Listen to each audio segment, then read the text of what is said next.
You've heard the stories, the accidents, the tragedies, the inexplicable deaths. But what if they weren't just coincidences? Imagine stepping onto a film set where darkness lingers, where every eerie mishap feels like something more than bad luck. What if the horror you see on screen has seeped into reality, haunting everyone involved? Are you ready to uncover the terrifying truth behind the world's most cursed horror movies? Brace yourself, because once you start, there's no turning back. Chapter 1. The Curse Begins, The Omen. The story of The Omen is not just about the devil's son brought to life on screen. It's about the dark, inexplicable forces that seem to surround its production. From the moment filming began in 1975, strange and terrifying events plagued the cast and crew. For some, these incidents were nothing more than eerie coincidences. For others, they were proof that the film itself had been cursed. In this chapter, we delve into the real-life tragedies, accidents, and unexplainable events that still haunt Hollywood, building the case for a curse that may have claimed lives in its wake. The first truly unsettling event occurred when Gregory Peck, who played the lead role of Robert Thorne, boarded a flight to London for the film's production. During the flight, Peck's plane was struck by lightning. The incident, terrifying in its own right, became even more chilling when, just weeks later, lightning struck another flight, this one carrying the film's executive producer, Mace Neufeld. Two planes, two key figures in The Omen's creation, and two strikes of lightning within a narrow time frame. For anyone paying attention, this was more than a coincidence. Aviation experts often state that lightning strikes on planes are rare, but the chances of two people working on the same film being struck in such close succession was almost impossible to rationalize. Whispers of a curse began circulating among the cast and crew. Some joked nervously about it, while others began to feel a deeper sense of dread. But the horrors didn't end there. Perhaps one of the most horrific and shocking incidents connected to The Omen occurred while the crew was filming at a safari park in the United Kingdom. Part of the film's chilling narrative involves scenes with wild animals, including lions and baboons.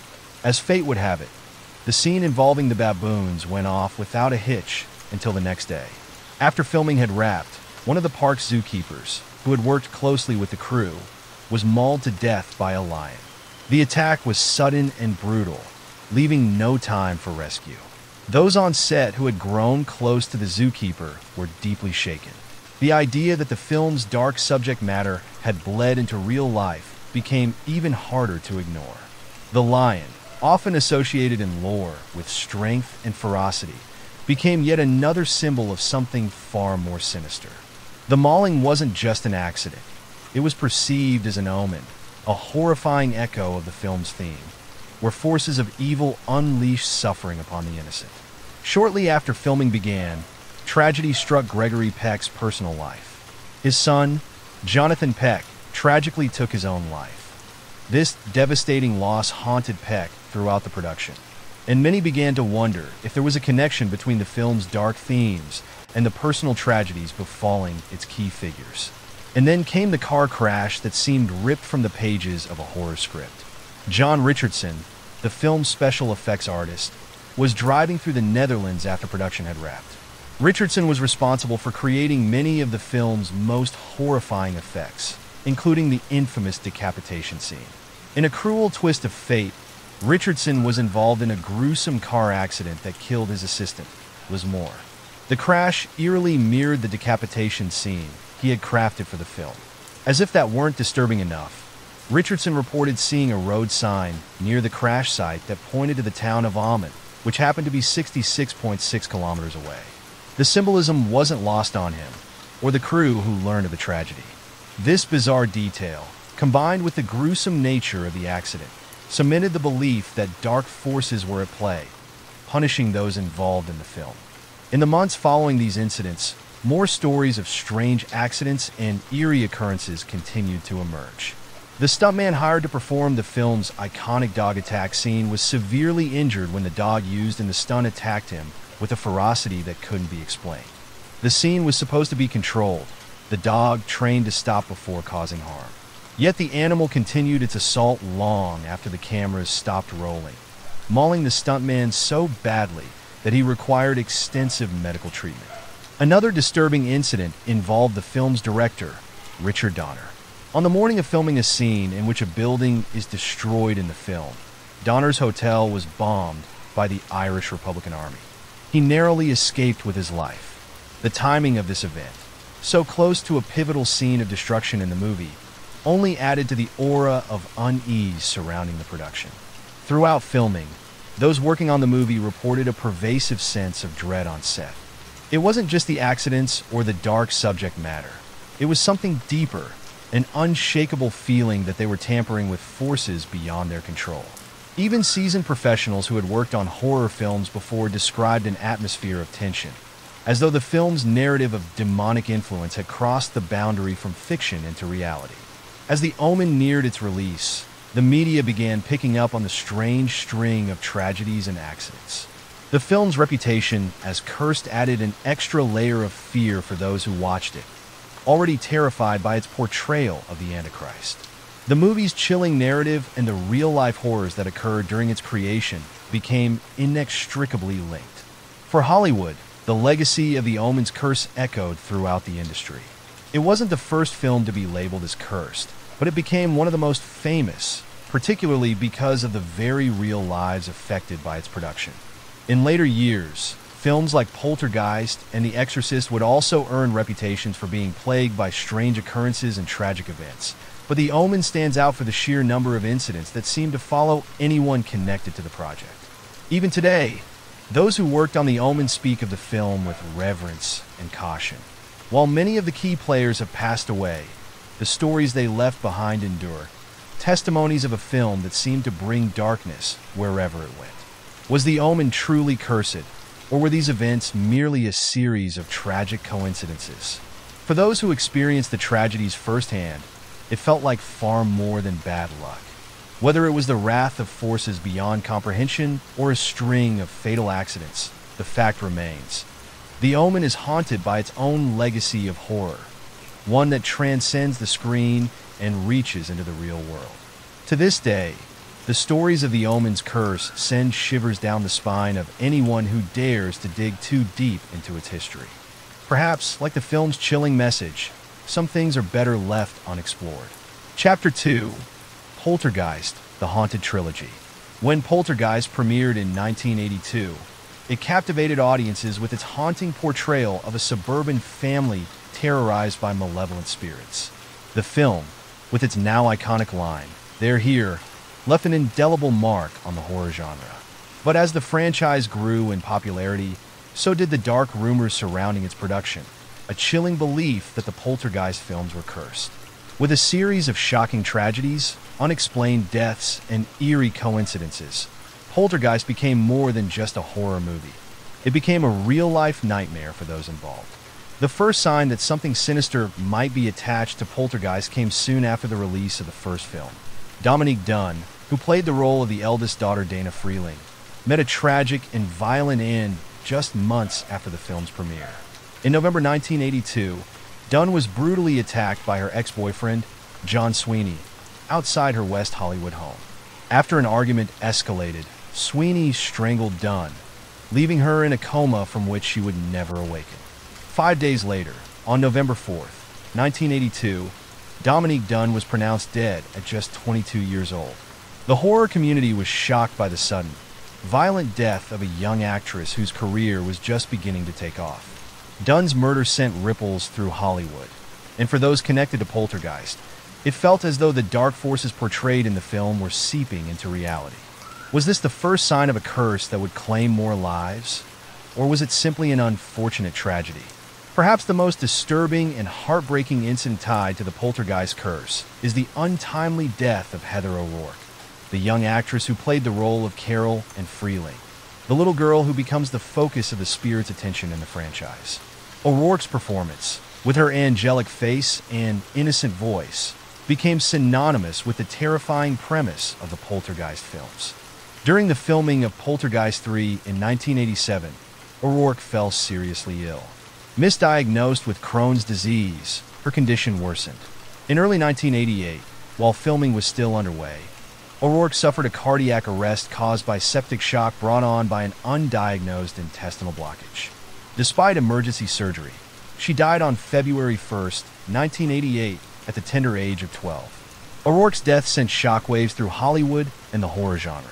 Her sudden and tragic passing, combined with her association with the Poltergeist films, fueled rumors that the franchise was cursed. For fans, the loss of such a young, talented actress was devastating, and her death only deepened the eerie mystique surrounding the trilogy. The deaths didn't stop with O'Rourke and Dunn. As the Poltergeist franchise continued, more strange and tragic events unfolded, adding weight to the belief that the series was somehow cursed. Julian Beck, who portrayed the terrifying and skeletal Reverend Kane in Poltergeist 2, The Other Side, was already battling stomach cancer when he took the role. Though his gaunt appearance added a terrifying realism to his character, Beck passed away from his illness on September 14, 1985, before the film was even released.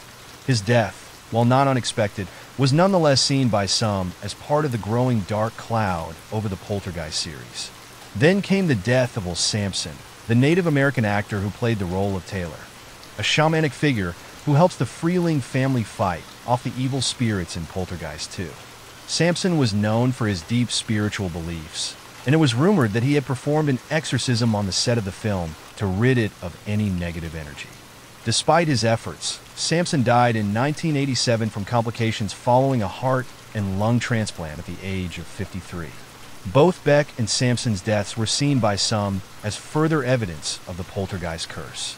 The fact that two actors, both deeply involved in the supernatural aspects of the films, had passed away under strange or tragic circumstances only added fuel to the fire of those who believed something sinister was at work. One of the most disturbing rumors that circulated after these tragic events was the claim that real human skeletons were used during the filming of Poltergeist. In one of the film's most iconic scenes, JoBeth Williams' character, Diane Freeling, falls into a muddy pool filled with skeletal remains. It was later revealed that the skeletons used in this scene were not props, but actual human remains, apparently because it was cheaper to use real skeletons than to create fake ones. For some, this revelation was the key to understanding why the film seemed cursed. In many cultures, disturbing the dead is believed to bring bad luck, misfortune, or even death. The idea that the production had desecrated human remains for the sake of a film unnerved many and became a central part of the Poltergeist curse narrative. Could the use of real skeletons have invited the very spirits that the film depicted? The tragedies surrounding Poltergeist and its sequels are hard to dismiss as mere coincidences. The deaths of Dominique Dunne, Heather O'Rourke, Julian Beck, and Will Sampson cast a long shadow over the franchise, and their untimely passings have cemented Poltergeist's place in Hollywood's cursed film lore. The use of real skeletons, the strange illnesses, and the tragic accidents have all contributed to the belief that the films were plagued by something far more terrifying than anything portrayed on screen. While skeptics may argue that the tragedies were nothing more than unfortunate events in an industry where young actors and older professionals alike face the unpredictable hazards of life, for many, the pattern of death and misfortune is too clear to ignore. For those who worked on the films and lived through the mounting tragedies, the eerie atmosphere on set became palpable. JoBeth Williams, who played the mother in the first two films, recalled feeling an overwhelming sense of dread during production. Others reported strange noises, objects moving on their own, and a general feeling that something was wrong. The legacy of the Poltergeist curse continues to haunt Hollywood. The films remain a chilling reminder that sometimes reality is scarier than fiction. The deaths of so many cast members, the use of real skeletons, and the eerie atmosphere on set have left a lasting impression on those who dare to examine the dark forces that may have been at play. Whether one believes in the curse or not, the tragedies surrounding Poltergeist are undeniable, and they serve as a grim warning that some doors, once opened, can never be closed. As the credits rolled on Poltergeist, the shadow of death loomed large. And while the movie's tagline may have promised that they're here, it seems that something else, something far darker, never truly left. Chapter 3, The Exorcist, a production possessed.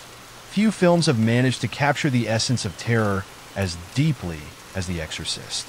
Based on the true story of a 1949 exorcism, the movie terrified audiences and left an indelible mark on the horror genre. But the fear didn't end on the screen. Behind the scenes, a series of strange and sinister events unfolded, leading many to believe that the production itself was cursed. From unexplained fires to mysterious deaths, the making of The Exorcist became as terrifying as the demonic possession it depicted. One of the most chilling incidents occurred early during production in 1972. The film set, designed to resemble the McNeil family home, caught fire and burned to the ground. But the circumstances of the fire raised immediate suspicions. According to director William Friedkin, the set was completely empty at the time, and no logical cause for the blaze could be determined. The eerie part? Despite the entire house set being destroyed, the room where the exorcism scenes would take place, the bedroom of young Regan, the possessed girl, remained completely untouched. While the rest of the set lay in ruins, Regan's room stood intact, as if protected by some unseen force. This incident deeply unnerved the cast and crew. Some speculated that the film's subject matter had stirred something dark and malevolent. Friedkin later called in a priest to bless the set and provide a sense of protection from what many believed was an ominous presence. The strange occurrences didn't stop with the fire. Throughout production, the cast and crew of The Exorcist were plagued by a string of accidents and injuries, leading many to believe they were being punished for working on such a dark and sinister film. One of the most notable injuries involved actress Ellen Burstyn, who played Regan's mother, Chris McNeil, during the filming of a particularly violent scene, in which Regan throws her mother across the room. Burstyn was rigged to a harness meant to pull her back forcefully. However, the stunt went horribly wrong. The harness malfunctioned, and Burstyn was yanked across the set with such force that she severely injured her back. Her scream of pain, which is heard in the final cut of the film, was genuine. Linda Blair, who played Regan, also experienced trauma during production. In another scene involving a harness, Blair was violently thrown back and forth to simulate her character's possession. The force was so intense that she, too, suffered a back injury that would cause her pain for the rest of her life. The accidents weren't limited to the actors. Crew members reported frequent injuries and mishaps, from falling lights to unexpected equipment malfunctions. It seemed as though an unseen force was working against them, sabotaging the production at every turn. Perhaps the most unsettling aspect of The Exorcist's cursed reputation was the number of mysterious deaths that occurred during or shortly after filming. Jack McGoran, who portrayed Burt Dennings, the film's alcoholic director, died unexpectedly from complications related to influenza shortly after completing his scenes. His death sent shockwaves through the production, especially given that his character meets a violent end in the film. Vasiliki Maliaros, the actress who played Father Karras' mother, also passed away unexpectedly before the film's release. Both deaths were strange in their timing and added to the growing sense of dread surrounding the movie. But the tragedies didn't stop there. Several other people connected to the film experienced untimely deaths, including a night watchman and a special effects technician. Each new death reinforced the belief that the film was cursed, as if the forces depicted on screen had somehow extended their reach into reality. As the accidents and deaths mounted, fear began to grip the production. Members of the cast and crew were no longer simply unnerved, they were genuinely terrified. In an attempt to quell the growing sense of dread, director William Friedkin arranged for a Jesuit priest, Father Thomas Birmingham, to come to the set to perform a blessing. Birmingham, who also played a small role in the film as the president of Georgetown University, performed several blessings to calm the cast and crew. Despite the blessings, the sense of unease never fully lifted. Many believe that the film's subject matter, demonic possession and exorcism, had invited dark forces into their lives, and no amount of prayer could entirely protect them. For those involved in the making of The Exorcist, the experiences they endured during production left lasting scars. Ellen Burstyn has spoken publicly about the eerie events on set, stating that while she doesn't believe in the supernatural, she could never fully explain some of the things that happened during filming. Linda Blair, on the other hand, bore the brunt of the film's legacy. After The Exorcist became a cultural phenomenon, Blair was relentlessly pursued by fans and media. Some even accused her of being involved in satanic rituals due to her portrayal of the possessed Reagan. Blair has since distanced herself from the film, rarely speaking about it publicly. The film's director, William Friedkin, has also reflected on the unsettling nature of the production. Though skeptical of the idea of a curse, he has admitted that there were many inexplicable incidents that occurred during the making of the movie. In later interviews, Friedkin suggested that the film's exploration of good and evil may have drawn attention from malevolent forces, though he stopped short of outright claiming the film was cursed. When The Exorcist was finally released in 1973, it became an instant sensation. Audiences were horrified by the film's graphic depiction of possession, with reports of people fainting, vomiting, and even fleeing theaters in terror. The film's reputation as one of the scariest movies ever made was cemented, and its alleged curse only added to the fear surrounding it. Chapter 4: Twilight Zone, the movie and real-life tragedy. The 1983 release of Twilight Zone. The movie should have been a celebration of one of the most beloved science fiction television series brought to the big screen. Instead, it became synonymous with one of the darkest moments in Hollywood history. A horrific accident during filming claimed the lives of actor Vic Morrow and two child actors, Micah Din Liu and Renee Shinnie Chun, in a shocking and brutal manner. What transpired on that fateful day has haunted the film industry ever since, raising unsettling questions about safety, ethics, and whether the horror depicted in the film crossed into real life. Some have even suggested that a curse may have loomed over the production, as unexplained accidents seem to mirror the terrifying events being filmed. In Twilight Zone, the movie, one of the 4 segments was directed by John Landis, who was at the height of his career after the success of Animal House and An American Werewolf in London. His segment, based loosely on an episode of the original series, centered around a racist man named Bill Connor, played by veteran actor Vic Morrow. In a Twilight Zone twist, Connor is forced to experience the suffering of those he despised, including being placed in the shoes of a Vietnamese man during the Vietnam War. The tragic accident occurred during the filming of the climactic scene of this segment. In this final sequence, Morrow's character was to rescue 2 Vietnamese children, played by Micah Din Liu and Renee Shinnie Chun, from a war-torn village while a helicopter hovers above, simulating an intense battle with explosions lighting up the sky. On July 23, 1982, this scene was being filmed late at night at Indian Dunes, a remote location in Valencia, California. The set was rigged with pyrotechnics and a hovering helicopter to capture the chaos of the war.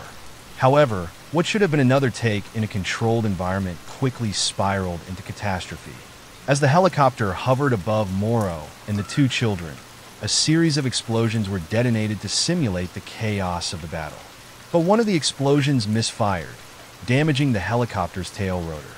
The pilot, unable to control the aircraft, crashed into the set below. In a terrifying instant, the helicopter's blades struck Morrow and the 2 children. All 3 were killed instantly. Morrow was decapitated, while the children were crushed by the helicopter. The carnage was beyond belief. The crew and cast were stunned, frozen in disbelief at what had just unfolded before their eyes. The dreamlike terror of the Twilight Zone had suddenly become all too real, and the set was plunged into chaos as rescue crews scrambled to the scene. In the wake of the accident, shock turned to outrage. How could such a tragedy have happened on a Hollywood film set?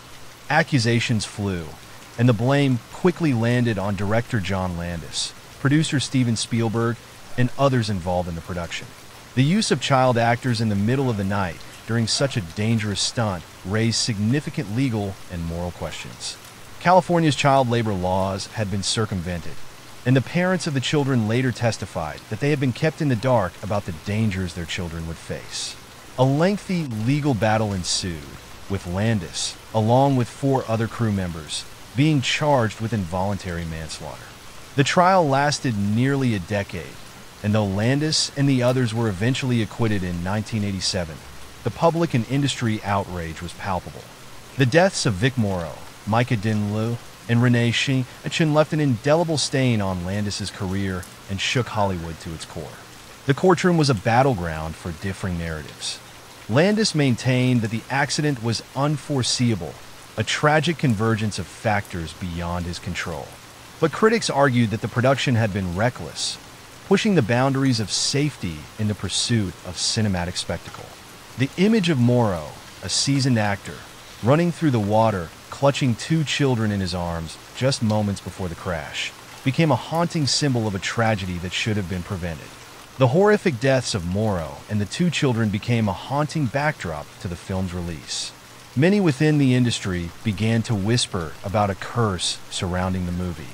Could it be that Twilight Zone, the movie, had crossed into the realm of something darker and more sinister?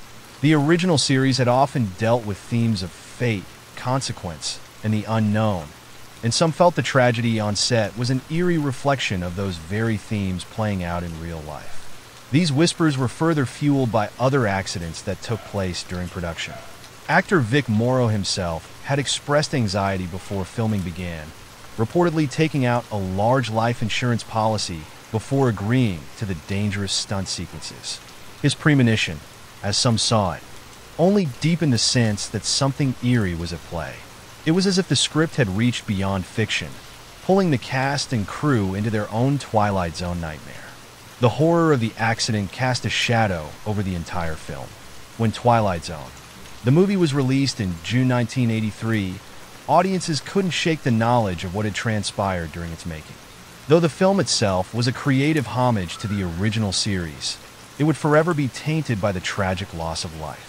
As audiences watched the fantastical tales of the supernatural unfold on screen, the knowledge of the real-life horrors that had occurred behind the scenes remained far more terrifying.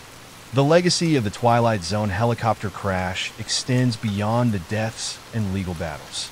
It became a watershed moment for Hollywood, prompting significant changes in the way stunts and special effects were handled, particularly when children were involved.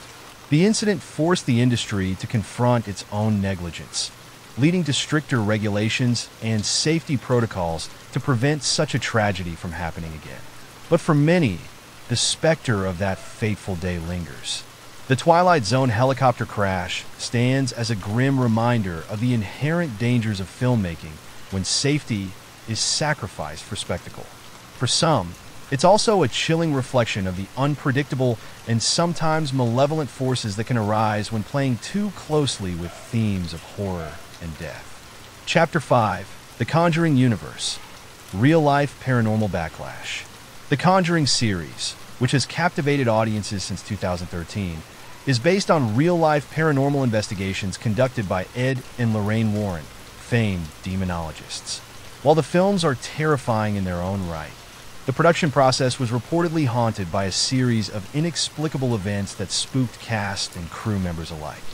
From eerie coincidences to outright disturbing occurrences, the making of the Conjuring universe seemed to carry the same dark energy as the real-life cases it portrayed. The chilling atmosphere of the first film, The Conjuring, was only amplified by the unsettling experiences of those involved in its creation. Directed by James Wan, the movie centered on the haunting of the Perron family in the 1970s, one of Ed and Lorraine Warren's most notorious cases. The Perron family's experiences were said to be so terrifying that the spirits allegedly followed them long after they left the cursed Rhode Island farmhouse. During production, the paranormal seemed to spill over into real life. Vera Farmiga, who played Lorraine Warren, reportedly experienced several disturbing incidents while working on the film. One of the most unsettling events occurred when Farmiga discovered 3 mysterious claw-like scratches on her laptop screen. The scratches appeared out of nowhere, without any explanation. Farmiga later recounted feeling an overwhelming sense of dread as she contemplated the significance of the number 3, which is often associated with mockery of the Holy Trinity in cases of demonic presence. Farmiga also claimed to have been haunted in her home during filming. She would wake up at 3:07 a.m., the same time of night that malevolent activity peaked in the movie's storyline. The eerie synchronicity was not lost on her, and it left her questioning whether the supernatural forces portrayed in the film had crossed into her personal life. The Perron family themselves experienced strange occurrences when they visited the set. Carolyn Perron, the matriarch of the haunted family, felt a strange, icy wind envelop her as she arrived, though the air was still. The family's presence seemed to stir something sinister, as the hotel where the parents were staying caught fire while they were away. Though no one was hurt, the coincidence of a fire breaking out during their visit to the set further fueled the belief that dark forces were lingering. As if the first film's strange happenings weren't enough, production of The Conjuring 2 was marred by its own supernatural occurrences. The sequel explored the infamous Enfield poltergeist case in London, another one of the Warrens' investigations. The real-life story involved a malevolent spirit terrorizing a family, particularly two young girls. The case remains one of the most well-documented hauntings in history, with police officers, neighbors, and even journalists witnessing paranormal activity. During filming, the unsettling energy continued to haunt the cast and crew. Director James Wan revealed that a crucifix inexplicably fell from the wall in his hotel room while he was preparing to shoot a particularly intense scene. Though Wan tried to rationalize the event, it unnerved him enough to question whether something darker was at play. In another instance, Patrick Wilson, who portrayed Ed Warren, recounted strange noises coming from the set during shooting. Lights would flicker, and there were reports of disembodied voices being heard after hours when the set was supposed to be empty. Some crew members refused to stay behind alone, convinced that they were not working in a regular environment, but rather in a place where something otherworldly had attached itself. The bizarre incidents culminated when the real Lorraine Warren visited the set. During her visit, several crew members reported feeling an oppressive, heavy atmosphere, as if an unseen presence was watching them. Whether it was merely the weight of Warren's legendary reputation or something more, the atmosphere shifted noticeably, leaving everyone on edge.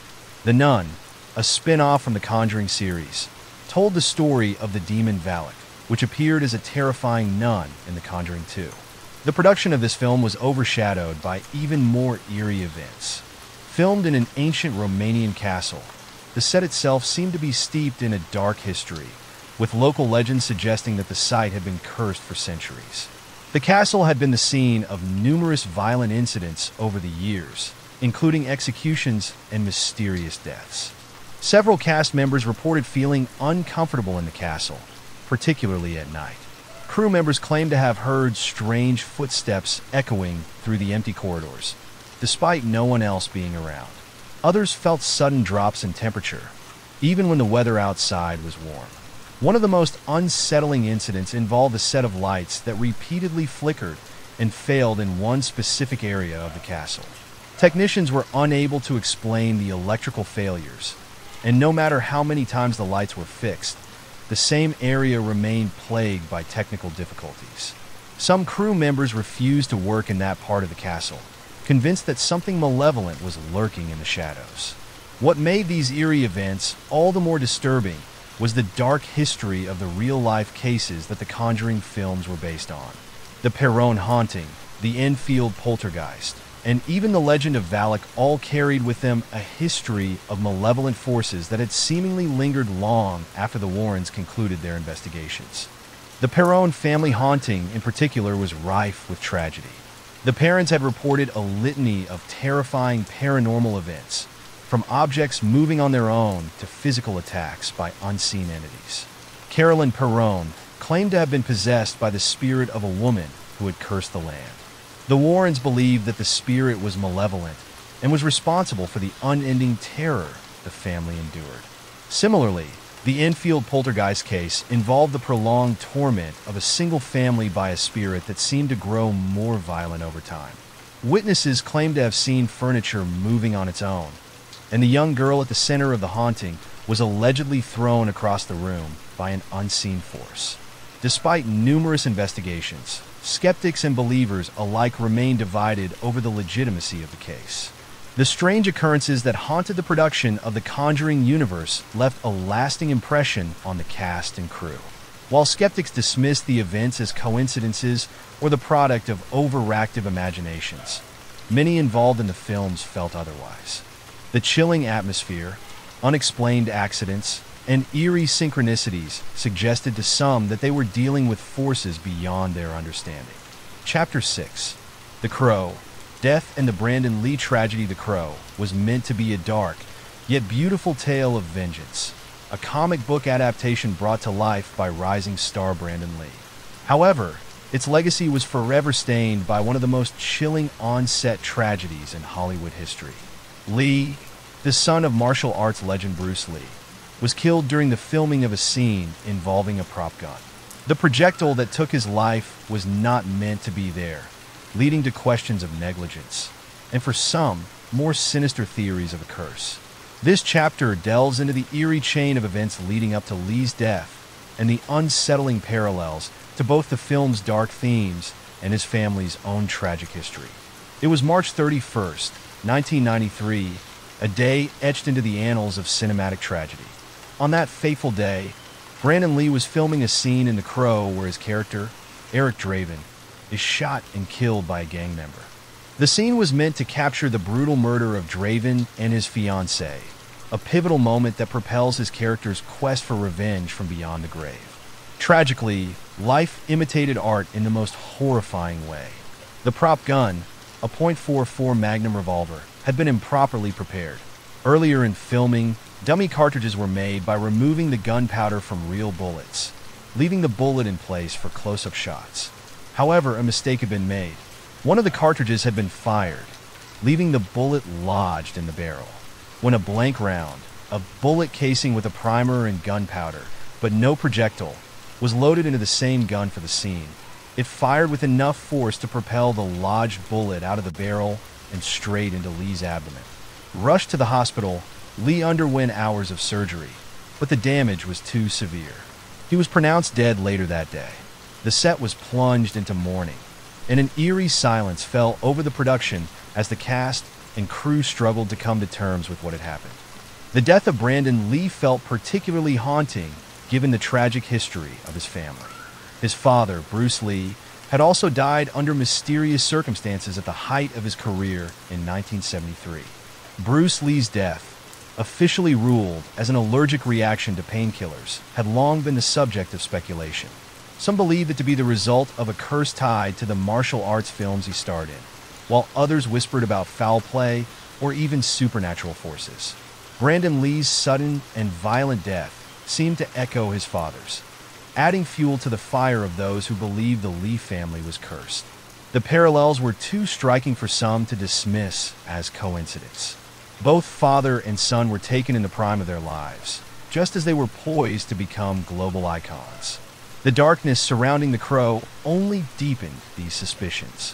The production of The Crow was always cloaked in a sense of darkness, both in its aesthetic and the mood that seemed to pervade the set.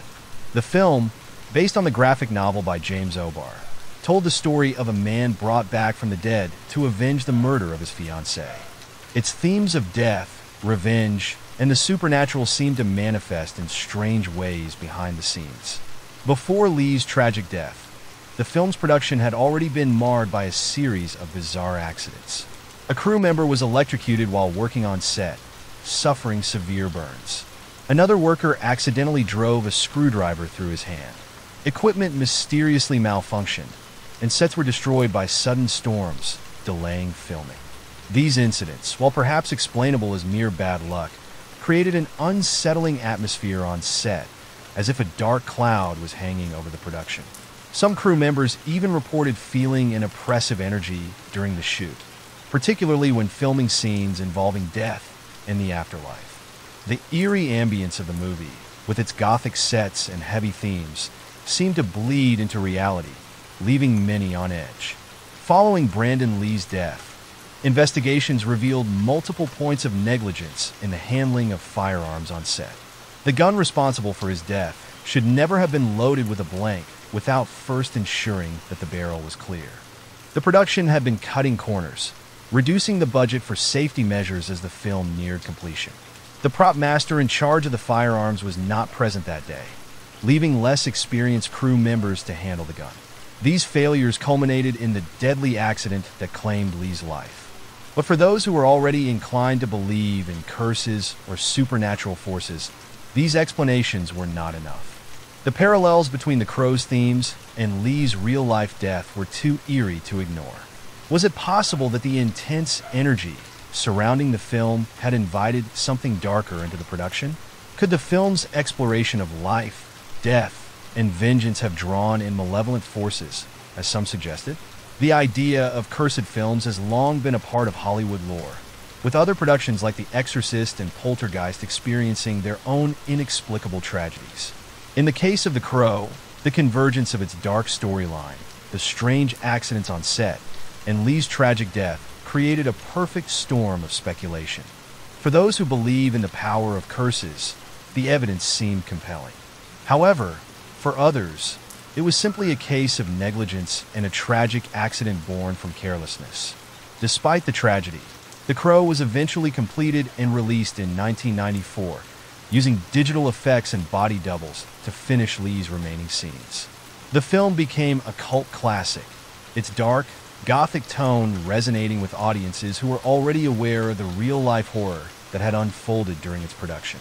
Brandon Lee's performance was lauded as both haunting and beautiful. His portrayal of a man caught between life and death made all the more poignant by the circumstances of his death. Yet, the film's legacy is forever intertwined with the tragedy that occurred on set.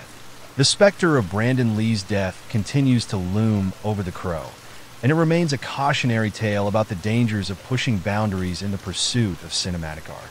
Some believe that The Crow was more than just a film, that it became a vessel for the dark forces it sought to portray. For those who were there, the feeling that something malevolent was lurking just out of sight has never fully dissipated. Chapter 7: Rosemary's Baby, A Curse for the Ages. Few films in Hollywood history have cast as long and chilling a shadow as Rosemary's Baby. Released in 1968, the film is widely regarded as a masterpiece of psychological horror, a tale of paranoia, possession, and the darkest reaches of human nature. But what transpired off-camera has become almost as infamous as the film itself. From the near-fatal illness of producer William Castle to the brutal murder of director Roman Polanski's wife, Sharon Tate, by the Manson family, Rosemary's Baby is often cited as one of the most cursed productions ever. This chapter delves into the eerie and terrifying incidents that followed in the wake of the film, leaving a trail of death, despair, and lingering questions about whether the film's satanic themes invoke something far more sinister than mere superstition. Rosemary's Baby, adapted from Ira Levin's novel of the same name, tells the story of a young woman, Rosemary Woodhouse, who becomes pregnant under mysterious circumstances. Unbeknownst to her, she is carrying the spawn of Satan, a pawn in a nefarious plot orchestrated by her neighbors and her own husband. The film's chilling portrayal of religious paranoia and demonic manipulation struck a nerve with audiences, but some believe it also struck something darker, a curse that would haunt those involved. From the outset, the film's themes were unsettling. The idea of Satan impregnating an innocent woman, combined with the eerie atmosphere of 1960s New York City, made for a profoundly disturbing narrative.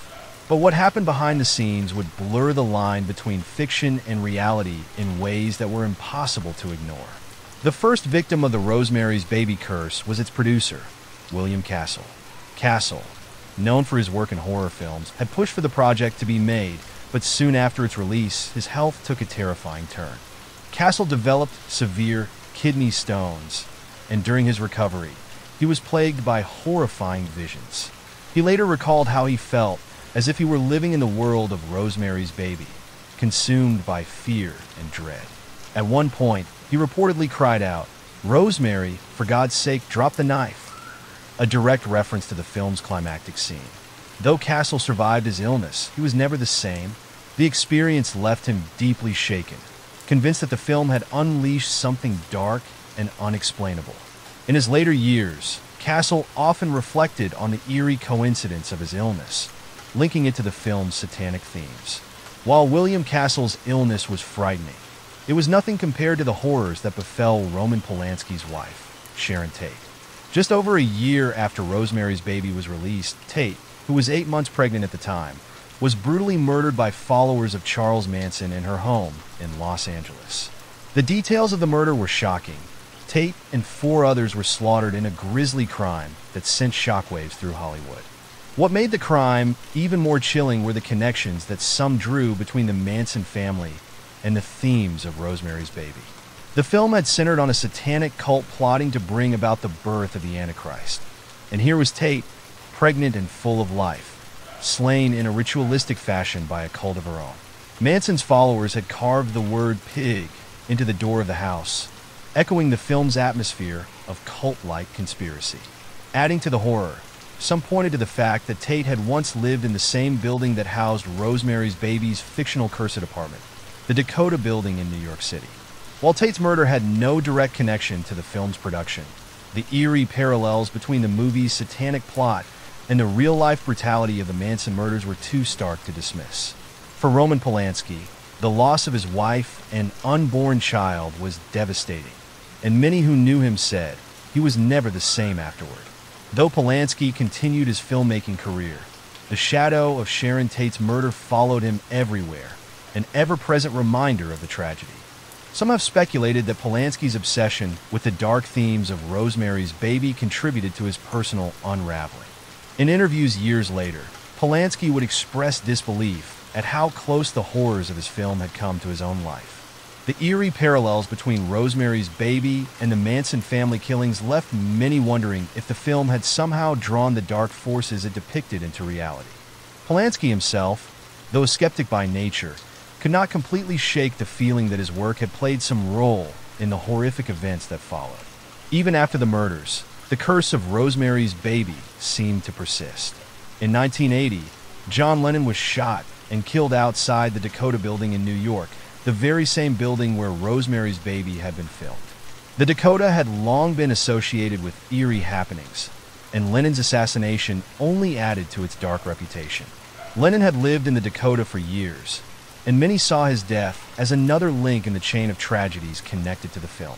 The building's sinister appearance, coupled with its connection to both the film and one of the most famous murders of the 20th century, seemed to solidify the idea that Rosemary's Baby had left a lasting curse on those who were involved or even tangentially connected. In the years since its release, Rosemary's Baby has cemented its place as one of the most terrifying films ever made, not just because of its content, but because of the real-life horrors that followed in its wake. The film's satanic themes, combined with the tragic fates of those connected to it, have led many to believe that something dark was unleashed during its production. More than half a century after its release, Rosemary's Baby continues to haunt those who dare to watch it.